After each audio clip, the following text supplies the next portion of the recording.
మలబద్ధకం అంటే ఏంటి? మలబద్ధకం అంటే మామూలుగా మనం డైలీ పొద్దున్నే లేవగానే ఫస్ట్ థింగ్ మనం మల విసర్జన జరగాలి. అలా జరగట్లేదు, డైలీ రావట్లేదు, ఆల్టర్నేట్ డేస్ వస్తుంది, 2 డేస్కి ఒకసారి వస్తుంది. అలా దాన్ని మనం మలబద్ధకంగా గుర్తించవచ్చు.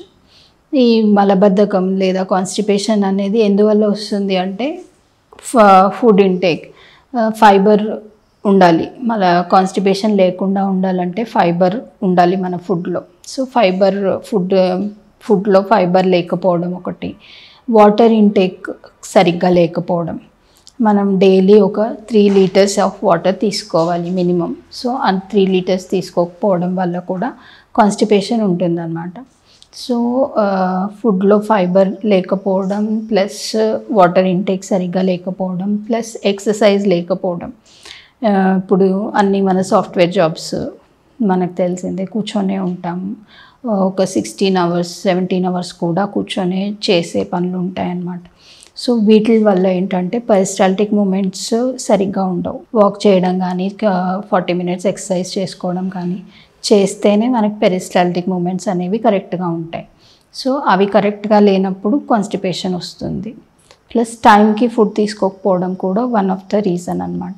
ఇప్పుడు పొద్దున్న 8 బ్రేక్ఫాస్ట్ అయిపోయి 1 o'clockకి లంచ్ ప్లస్ ఈవినింగ్ 7 వరకు డిన్నర్ అయిపోతే ఇవి కరెక్ట్ టైమింగ్స్.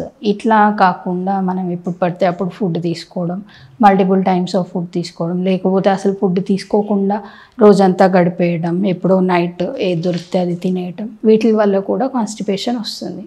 ఈ కాన్స్టిపేషన్ అనేది మోషన్ రాకపోవడమే కదా అని లైట్ తీసుకుంటాం, కానీ చాలా డిజీజెస్కి దారితీస్తుంది అన్నమాట ఈ కాన్స్టిపేషన్.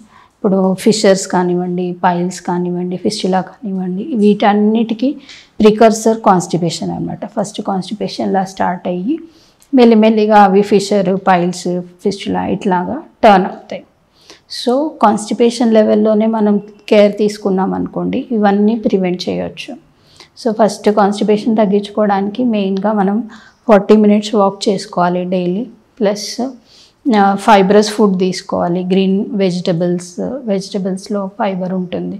సో గ్రీన్ వెజిటబుల్స్ తీసుకోవాలి, ప్లస్ స్ప్రౌట్స్ తీసుకోవాలి, ప్లస్ మన ఈ తేగ అంటాం, అట్లా తేగలు కానివ్వండి, లేదా ఇప్పుడు ఇంకా ఫైబ్రస్ ఫ్రూట్స్ అదే మన వెజిటబుల్స్ అన్నిట్లో ఉంటాయన్నమాట. సో అట్లాంటివి స్వీట్ కార్న్ కానివ్వండి, ఇట్లాంటి ఫైబ్రస్ ఫుడ్స్ తీసుకోవడం, ఫ్రూట్ తీసుకోవడం, మనకు సిట్రస్ ఫ్రూట్స్ కానివ్వండి లేదా అరటిపండు కానివ్వండి, ఇట్లాంటివి తీసుకోవడం. అరటిపండులో పొటాషియం ఉంటుందన్నమాట. సో పొటాషియం కాన్స్టిపేషన్ తగ్గిస్తుంది. సో ఇట్లాంటి ఫ్రూట్స్ తీసుకోవడం, ప్లస్ వాటర్ డైలీ ఒక 3 లీటర్స్ ఆఫ్ వాటర్ తీసుకోవటం ఖచ్చితంగా. ఇవన్నీ చేసుకుంటే మనం కాన్స్టిపేషన్ అవాయిడ్ చేయొచ్చు. ఇంట్లో చిట్కాలు, వామ్ వాటర్ తీసుకుంటే కూడా కాన్స్టిపేషన్ రిలీవ్ అవుతుందండి.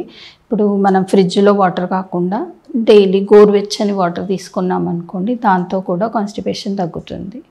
సో ఈ చిట్కా పాటిస్తే మనకి కాన్స్టిపేషన్ తగ్గిపోతుంది. లేదా ఇప్పుడు ఓన్లీ వామ్ వాటర్ ఎట్లా అంటే తీసుకోవడం, ఇంకేమన్నా చెప్పండి అంటే దాంట్లో ఇంత శుంఠి పౌడర్ వేసుకొని తాగితే కూడా మనకి కాన్స్టిపేషన్ తగ్గుతుంది.